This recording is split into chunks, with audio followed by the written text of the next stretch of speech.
नमस्कार, मैं रचना शर्मा चढ़ती कला टाइम टीवी देख रहे सभी दर्शकों का स्वागत करती हूं। आप देख रहे हैं उत्तर प्रदेश के खास समाचार। देश के महान वैज्ञानिक और 11वें राष्ट्रपति डॉक्टर एपीजे अब्दुल कलाम की जयंती पर कई दिग्गजों ने उन्हें याद किया है। भारत की प्रगति में सबसे बड़ा योगदान देने वाले डॉक्टर अब्दुल कलाम आज भी सबके दिलों में बसे हैं। उनकी मेहनत और सफलता की ओर अग्रसर रहने की चाह ने कितनों को प्रेरणा दी है। उत्तर प्रदेश के सीएम योगी आदित्यनाथ, देश के गृह मंत्री अमित शाह और केंद्रीय मंत्री प्रकाश जावड़ेकर ने ट्वीट कर मिसाइल मैन को सलामी दी है। उत्तर प्रदेश के मुख्यमंत्री योगी आदित्यनाथ ने पोस्ट कर लिखा है कि शुचिता, सादगी व कर्तव्य निष्ठा की मिसाल, प्रेरक शिक्षक, पूर्व राष्ट्रपति, Bharat Ratna, missile man doctor A P J Abdul Kalam ji को जयंती पर श्रद्धापूर्वक नमन। भारतीयता की सभी परिभाषाएं आप में पूर्णता प्राप्त हो करती हैं। आपका व्यक्तित्व, कृतित्व युगों तक हम सभी का मार्गदर्शन करता रहेगा। सीएम ने कहा कि भारतीयता को समग्रता में साकार करता आपका व्यक्तित्व, कृतित्व हमारे लिए पथ प्रदर्शक है। देश भर में आज यानी 15 अक्टूबर को दशहरे का त्योहार मनाया जा रहा है। दशहरा या विजयदशमी का त्योहार असत्य पर सत्य, अधर्म पर धर्म और बुराई पर अच्छाई की जीत का प्रतीक है। भगवान राम ने आज के दिन ही रावण का अंत किया था और आज के दिन रावण दहन भी किया जाता है। देश भर में लोग एक दूसरे को बधाई संदेश दे रहे हैं। प्रधानमंत्री नरेंद्र मोदी, उत्तर प्रदेश के मुख्यमंत्री योगी आदित्यनाथ और केंद्रीय मंत्री पीयूष गोयल समेत अन्य नेताओं ने दशहरा पर्व पर लोगों को शुभकामनाएं दी हैं। मुख्यमंत्री योगी आदित्यनाथ ने शुक्रवार को ट्वीट में कहा है कि असत्य पर सत्य, धर्म पर धर्म और बुराई पर अच्छाई की विजय के प्रतीक महापर्व विजयदशमी की सभी प्रदेशवासियों व श्रद्धालुओं को हार्दिक बधाई। आइए हम सभी अपने अंतस के राम को जागृत करें और समाज में व्याप्त सभी बुराइयों की समाप्ति हेतु संकल्पित हों। जय श्री राम। अधर्म पर धर्म की विजय का महापर्व विजयदशमी के पावन अवसर पर आज गोरखनाथ मंदिर में श्रीनाथ जी की विशेष पूजा अर्चना की गई। इस दौरान सीएम योगी आदित्यनाथ जी ने जन जन के कल्याण करने की प्रार्थना की।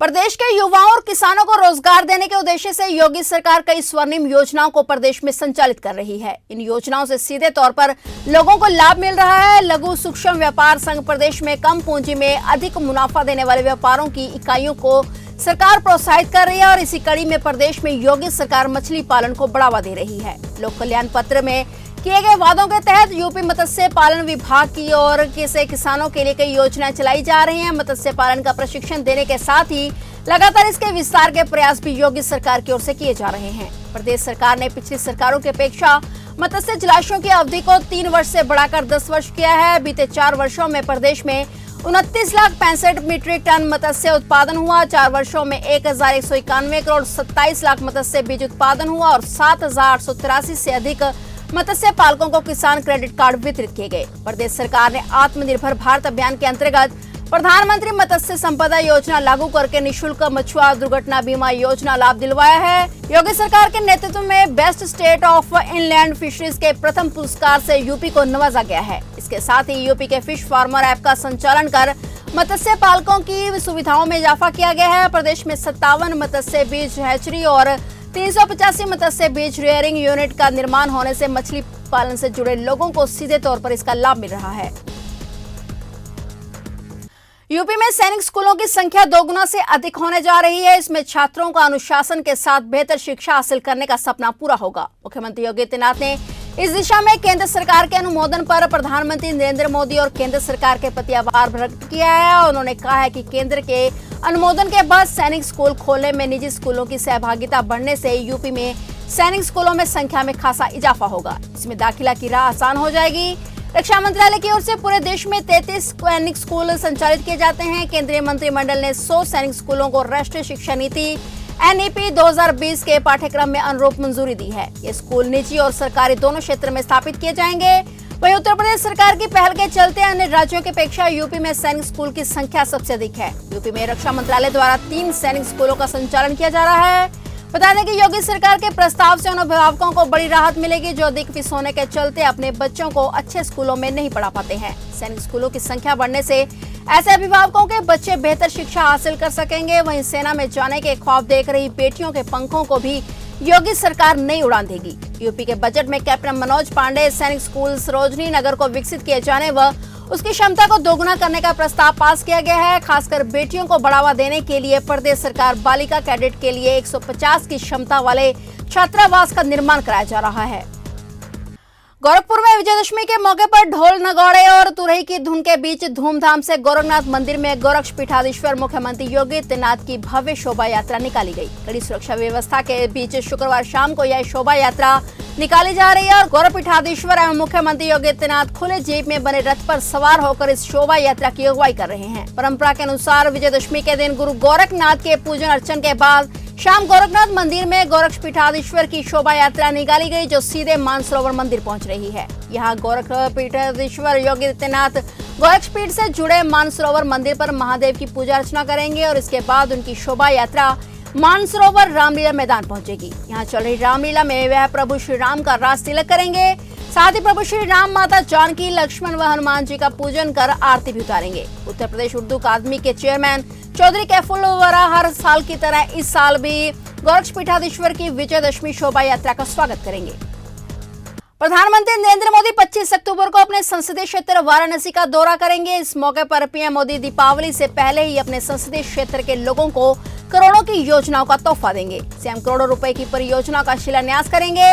इसमें करीब 300 करोड़ रुपए की हिंदुस्तान पेट्रोलियम कॉर्पोरेशन लिमिटेड के एलपीजी के बोल्टिंग प्लांट का शिलान्यास किया जाएगा। इसके लिए जिला प्रशासन ने सेवापुरी में 25 एकड़ जमीन चिन्हित कर ली है। प्रधानमंत्री के प्रस्तावित दौरे से पहले जिला प्रशासन शिलान्यास होने वाली परियोजनाओं की सूची तैयार करने में जुट गया है। इनमें सेवापुरी में बनने वाली एलपीजी बॉटलिंग प्लांट के शिलान्यास को हरी झंडी मिल गई है और इसके अलावा चांदपुर चौराहे से भदोही मार्ग के चौड़ीकरण, वाराणसी चौकिया मार्ग सहित कुछ अन्य सड़कों को भी सूची में शामिल किया गया है। प्रधानमंत्री वाराणसी के करीब 108 गाँवों में हर जल नल योजना का भी शुभारंभ करेंगे। इसमें 5300 करोड़ की 32 परियोजनाओं की सौगात काशीवासियों को मिलेगी। दरअसल शासन से यह स्पष्ट निर्देश है कि उन्हें परियोजनाओं का शिलान्यास और लोकार्पण कराया जाए, जिनका लाभ तुरंत जनता को मिलने लगे। इसमें लोकार्पण वाली परियोजनाओं को पीएम के हाथों शुभारंभ के साथ ही शुरू करने की योजना है। बीती 13 अक्टूबर को श्रीमती कांति उर्फ राजबाला, पत्नी बेचा उर्फ अक्षय हाल निवासी पायल होटल के सामने नवाब स्टेशन के पास थाना सिविल लाइन रामपुर द्वारा थाना सिविल लाइन रामपुर पर आकर तहरीर सूचना दी गई। उसके पति बेचा उर्फ अक्षय ने उसकी बेटी माला, पत्नी मलिक निवासी पसियापुरा, थाना सिविल लाइन रामपुर का गला दबाकर हत्या कर दी। इस संबंध में थाना सिविल लाइन रामपुर पर बेचा उर्फ अक्षय कुमार पंजीकृत हुआ था। उपरोक्त घटना के क्रम में श्रीमान पुलिस अधीक्षक रामपुर श्री अंकित मित्तल द्वारा वांछित एवं अपराधियों के विरुद्ध चलाए जा रहे अभियान के अंतर्गत एवं श्रीमान अपर पुलिस अधीक्षक रामपुर डॉक्टर संसार सिंह के निकट पर्यवेक्षण में तथा क्षेत्राधिकारी नगर के नेतृत्व में थाना सिविल लाइन रामपुर पुलिस द्वारा अभियुक्त बेचा उर्फ अक्षय कुमार उपरोक्त को अजीतपुर बाईपास पुल के नीचे से गिरफ्तार किया गया। गिरफ्तार अभियुक्त के कब्जे से मृतका माला का मोबाइल फोन भी बरामद किया गया है। केंद्रीय अल्पसंख्यक कार्य मंत्री एवं उपनेता राज्यसभा मुख्तार अब्बास नकवी ने आज यहां कहा है कि देश भर में आयोजित हो रहे हुनर हाट में विश्वकर्मा वाटिका में देश के शिल्पकारों, मूर्तिकारों, संगत राशों, लोहार, बढ़ई, माटी कला, स्वर्ण कांस्य, कांच, प्रास कला आदि जैसे सैकड़ों परंपरागत कार्यों से लोग जीवंत रूबरू होंगे। पहली विश्वकर्मा वाटिका 16 अक्टूबर से रामपुर यूपी में आयोजित हुनर हाट में लगाई गई है। बता दें कि प्रधानमंत्री ने कहा था कि गुलामी के लंबे कालखंड में हुनर को इस तरह का सम्मान देने वाली भावना धीरे धीरे विस्मृत हो गई। सोच कुछ ऐसी बन गई कि हुनर आधारित कार्यों को छोटा समझे जाने लगा और जब आज देखिए और पूरी दुनिया सबसे ज्यादा हुनर यानी स्किल पर ही बल दे रही है। हमें हुनर को सम्मान देना होगा। रामपुर यूपी में आज पत्रकारों से बातचीत करते हुए नकवी ने कहा कि आजादी के अमृत महोत्सव के तहत देश भर में आयोजित होने जा रहे 75 हुनर हाटों की श्रृंखला में रामपुर यूपी में 16 अक्टूबर से 25 अक्टूबर 2021 तक आयोजित हो रहे हुनर हाट का उद्घाटन 16 अक्टूबर को केंद्रीय शिक्षा और कौशल विकास एवं उद्यमिता मंत्री श्री धर्मेंद्र प्रधान करेंगे। नकवी ने कहा कि हुनर हाट प्रधानमंत्री नरेंद्र मोदी के स्वदेशी स्वावलंबन और वोकल फॉर लोकल के अभियान को मजबूती देने के साथ साथ स्वदेशी दस्तकारों, शिल्पकारों को रोजगार देने और उनके शानदार हस्तनिर्मित उत्पादों को बाजार मुहैया करवाने का एक प्रामाणिक प्लेटफॉर्म साबित हुआ है। ठीक है, ठीक है। 16 अक्टूबर से शुरू हो रहा है और ये हुनर हाट का आयोजन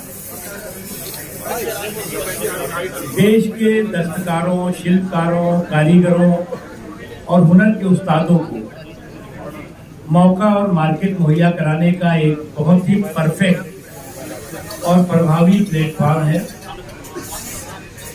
इसमें लगभग 30 राज्यों और केंद्र शासित प्रदेशों के दस्तकार, शिल्पकार, कारीगर रामपुर की इस ऐतिहासिक धरती पर मौजूद रहेंगे। साथ ही लगभग सभी प्रांतों और सभी राज्यों के जो पकवान होते हैं, कश्मीर से लेकर कन्याकुमारी तक, कटक से लेकर कोलकाता तक, अवध से लेकर रामपुर तक के, दिल्ली से लेकर के और पंजाब और हरियाणा के हर जगह के, आंध्रा के पकवान भी आपको इसी हुनर हाट के प्रांगण में मिलेंगे। मथुरा में चल रहे त्योहारों के चलते मथुरा की प्रशासनिक अधिकारियों के द्वारा मथुरा शहरी क्षेत्र में फ्लैग मार्च भारी पुलिस बल के साथ निकाला गया, जिसमें मथुरा के वरिष्ठ पुलिस अधीक्षक गौरव ग्रोवर के साथ जिलाधिकारी नवनीत सिंह चहल मौजूद रहे। यह मार्च थाना कोतवाली के डैम्पियर नगर होते हुए विकास बाजार, होली गेट समेत द्वारकाधीश मंदिर तक निकाला गया, जिसमें द्वारकाधीश मंदिर में दोनों ही अधिकारियों के द्वारा द्वारकाधीश का आशीर्वाद लिया गया। वरिष्ठ पुलिस अधीक्षक गौरव ग्रोवर के द्वारा बताया गया है कि फ्लैग मार्च जनता में अच्छी संदेश और सुरक्षा की भावना को देखते हुए किया गया है। त्योहारी सीजन के चलते बाजारों में बड़ी भीड़ और महिला सुरक्षा के दृष्टिगत यह फ्लैग मार्च किया गया है, जिससे कि बाजारों में शांति व्यवस्था कायम रहे। दोनों ही वरिष्ठ अधिकारियों ने रामनवमी एवं दशहरा के पर्व की मथुरा जनपद की आम जनता को बहुत बहुत शुभकामनाएं दी हैं। आज हमारे और कप्तान साहब के द्वारा जो शहर का भीड़भाड़ वाला क्षेत्र है वहाँ पर पैदल मार्च किया गया सभी पुलिस और प्रशासनिक अधिकारियों के साथ, ताकि जनता के बीच सुरक्षा का भाव भी रहे। साथ ही साथ आगामी त्यौहार के दृष्टिगत जो सतर्कता है उसको बनाया जा रहा है। विभिन्न विभागों के द्वारा सभी व्यवस्थाएं सुनिश्चित की जा रही हैं। बिजली आपूर्ति कहीं से भी किसी भी हाल में कटौती ना हो उसे सुनिश्चित किया जा रहा है। नगर निगम के द्वारा और पंचायती राज विभाग के द्वारा शहरी और ग्रामीण क्षेत्रों में साफ़ सफाई सुनिश्चित की जा रही है। जो हमारे सभी मेडिकल डिपार्टमेंट के अंतर्गत हॉस्पिटल्स हैं वो सुचारू रूप से एक्टिवली ऑन टोज रहें और सुनिश्चित करें कहीं पर भी जैसी आकस्मिकता हो उसके लिए तैयार रहें। त्यौहार का सीजन चल रहा है।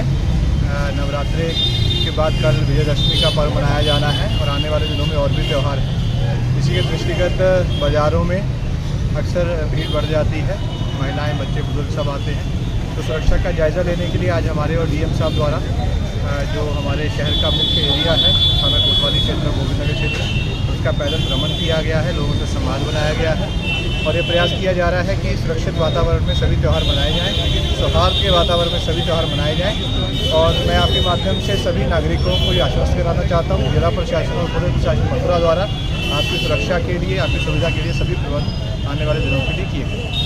उत्तर प्रदेश के जनपद बहराइच के महसी तहसील क्षेत्र अंतर्गत आखिर पिंजरे में कैद हुआ नर तेंदुआ। बता दें कि वन विभाग को क्षेत्र में तेंदुए की सूचना मिलने के बाद पिंजरा लगाया गया था, लेकिन कई दिनों बाद आज आखिर तेंदुआ पिंजरे में आ ही गया। इस संबंध में जिलाधिकारी बहराइच डॉक्टर दिनेश चंद्र व डीएफओ बहराइच मनीष सिंह ने क्या कुछ जानकारियां दी, देखें इस रिपोर्ट में।